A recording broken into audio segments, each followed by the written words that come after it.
चिल्ला रहा है और नंदी उसे रोकने की कोशिश कर रहे हैं। शिवजी की आंखें धीरे धीरे खुल रही है, जो लाल हो रही है, संकेत है कि वे तांडव शुरू करने वाले हैं। कहाँ है महादेव? या वो डर गए? मैं इस कैलाश पर्वत को हिला कर रख दूंगा। मूर्ख असुर, सेनापति कार्तिकेय के होते हुए तुम महादेव तक नहीं पहुंच सकते। आज तुम्हारा अंत निश्चित है। रुकिए भैया, युद्ध हर समस्या का समाधान नहीं है। और देखिए, पिताश्री की तीसरी आंख खुलने वाली है। अगर ऐसा हुआ तो यह असुर तो क्या, पूरा पर्वत भस्म हो जाएगा। नारायण नारायण, अद्भुत! गणेश ने सिद्ध कर दिया कि बल से बड़ी बुद्धि है। शांत हो जाओ पुत्रों, क्रोध को क्रोध से नहीं, धैर्य से जीता जाता है। स्वामी, अपने भीतर की इस अग्नि को शांत कीजिए। पार्वती, जब संसार में अन्याय अपनी सीमा लांघने लगे तो विनाश आवश्यक हो जाता है। मेरा तांडव इस अहंकार को कुचलने के लिए व्याकुल है।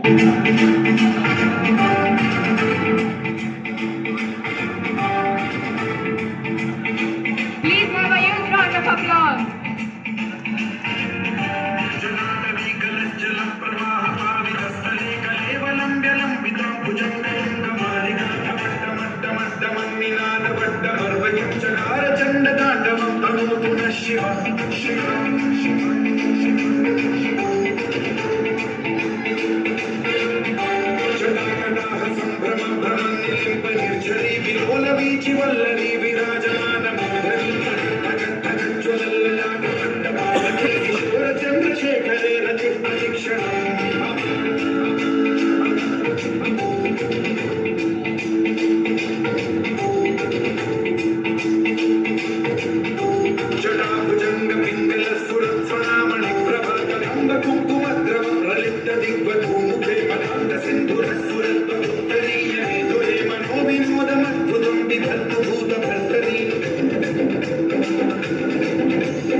पिताश्री, अगर आप नाच रहे हैं तो मैं क्यों पीछे रहूं?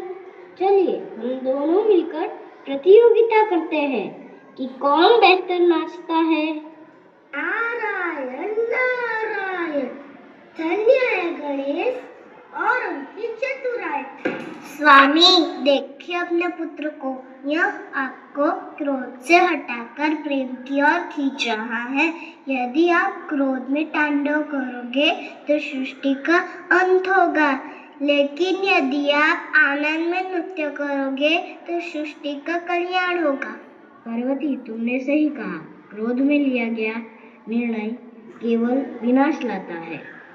शिव अपनी शक्ति से असुर को भस्म नहीं करते, बल्कि उसे केवल उसकी जगह पर स्थिर कर देते हैं। क्षमा करिए प्रभु, मैं आपकी शक्ति ने तो मेरे अहंकार को तोड़ दिया। मरने से तो बस शरीर मरता, और आपने तो मेरे भीतर की बुराइयां मार दी। धन्य है मेरे महादेव, जो विष भी पी जाते हैं और क्रोध भी पी जाता है। पिताश्री, आज मैंने सीख ली है कि असली वीर वह नहीं होता जो सिर्फ शस्त्र चलाना जानता हो, बल्कि वह होता है जो अपने क्रोध को अपने वश में रखना जानता हो। याद रखना पुत्रों, क्षमा वीरस्य भूषण। क्षमा ही वीर का असली आभूषण है, और शांत मन ही सबसे बड़ी शक्ति है। अब बहुत हुई बातें। माता, मुझे बड़ी भूख लगी है। आओ सब मिलकर लड्डू और मोदक खाते हैं।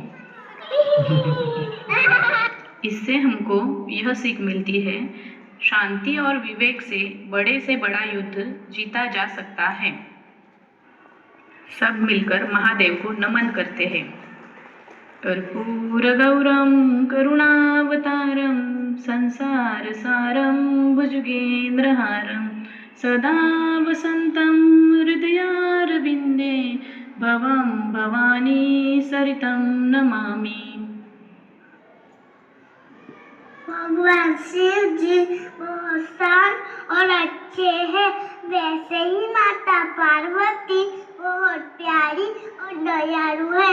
ये दोनों हमें धैर्य रखना और सबकी मदद करना सिखाते हैं। जैसे शिव जी और पार्वती जी एक खुश परिवार है, वैसे हमारे दादा दादी हमारा परिवार खुश रखते हैं।